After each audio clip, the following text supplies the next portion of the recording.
free to worship my own God, free to stand for what I think right, free to oppose what I believe wrong, free to choose those who govern my country, this heritage of freedom I pledge to uphold for myself and all mankind.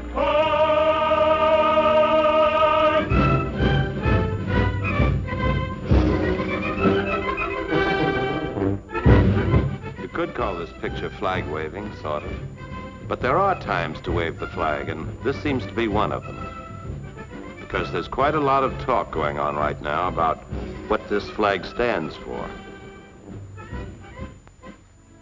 A way of life we'd sort of like to hang on to. Homes we'd sort of like to hang on to. And kids we'd sort of like to hang on to. There's a lot of talk about our future in an upset world.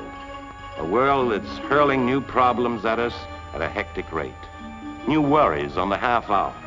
New crises on the quarter hour. New panics every... These civilizations crumble away.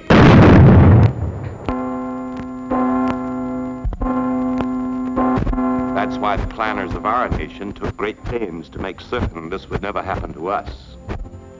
This they did in the city of Philadelphia on July the 4th in the year 1776. They drew up a blueprint that startled the world.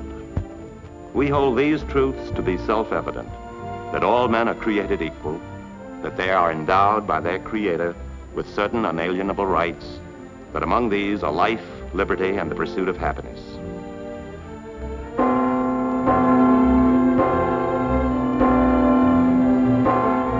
Of course, there were some guys even then who...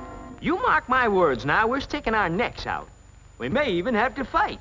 We realized that, and we did have to fight. We fought for 6 years before we made our point to the world that we, the American people, were going to run our own country. With only one boss, the voice of the majority, the voice of the people, according to our second great blueprint, our Constitution. And to make doubly sure that our freedoms would never slip away, we added certain amendments and called them our Bill of Rights. To every one of us, these rights were guaranteed. The right to open our mouths and speak whatever thoughts we pleased. The right to print in big, bold type whatever thoughts we pleased. The right to assemble as free men in any public place we pleased.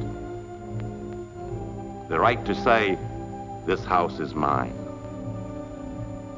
The right to say, these courts are mine, and in them I'll get a square deal. The right to say, this church is mine. I'll worship my God as I please.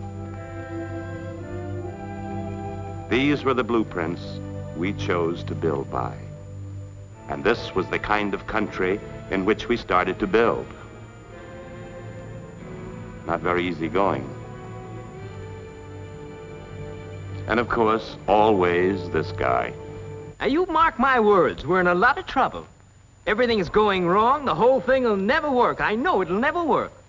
But while he griped for 162 years, we built for 162 years.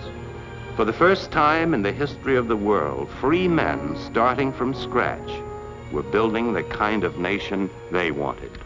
And as they worked, the whole world watched them.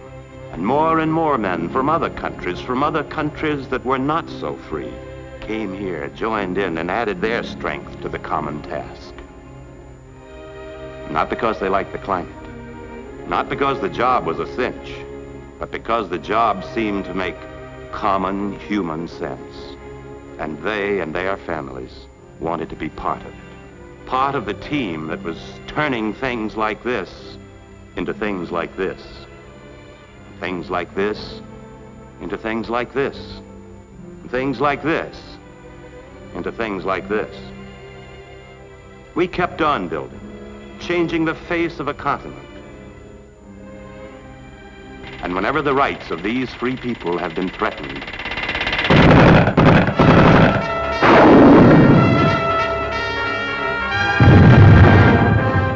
good men have always managed to take care of such problems. Good men have always paid with blood and flesh for our American heritage.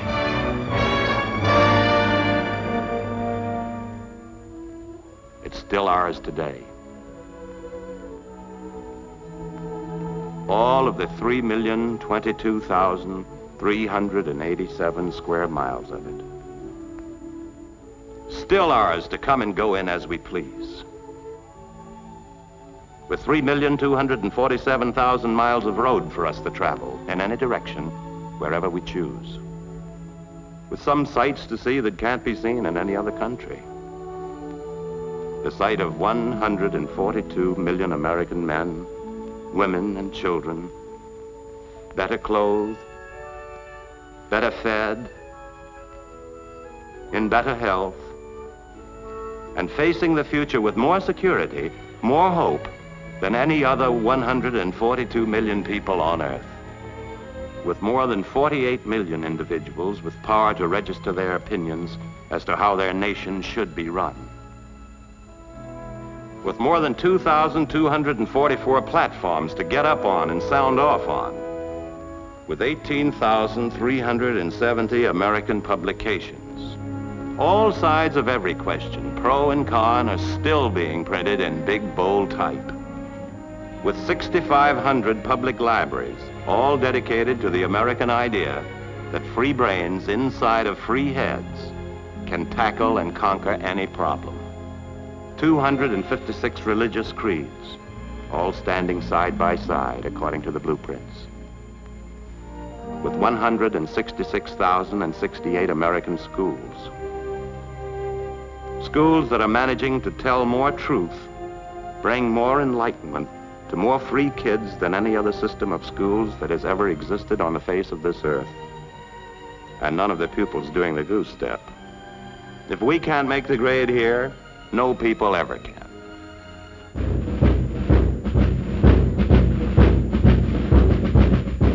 Yes, you could call this a flag-waving picture, sort of.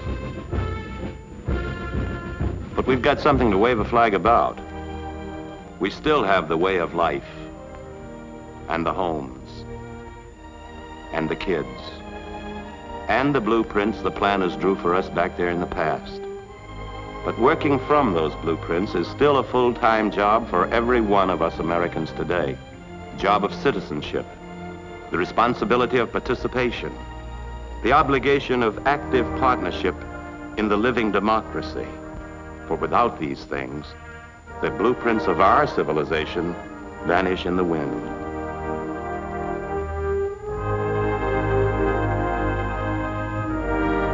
With them, we build a house of freedom for all humanity. This is our freedom pledge. I am an American, a free American, free to speak without fear, free to worship my own God, free to stand for what I think right, free to oppose what I believe wrong.